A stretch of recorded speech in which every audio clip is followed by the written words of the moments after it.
تعملون بصير أيود أحدكم أن تكون له جنة من نخيل وأعناب تجري من تحتها الأنهار له فيها من كل الثمرات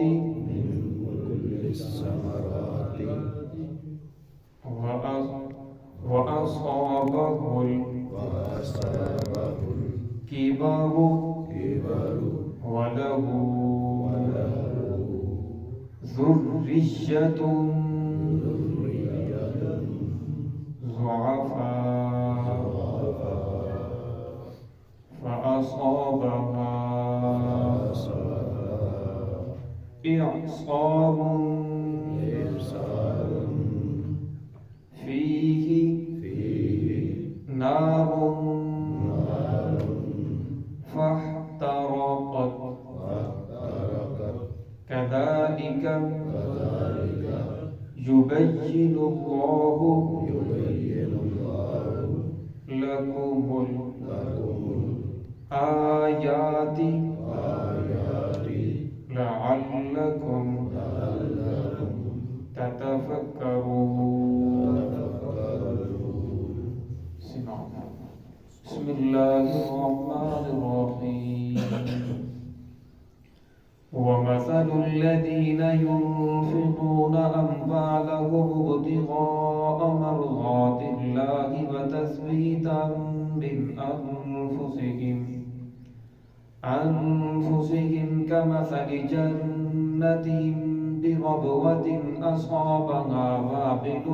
فآتت أكلها ضعفين فإن لم يصبها وابل فاطل والله بما تعملون بصير. أيود أحدكم أن تكون له جنة من نخيل وأعناب تجري من تحتها الأنهار له فيها من كل الثمرات وأصابه الكبر وله ذرية ضعفاء فأصابها إعصار فيه نار فاحترقت كذلك يبين الله لكم الآيات لعلكم تتفكرون. ومثل الذين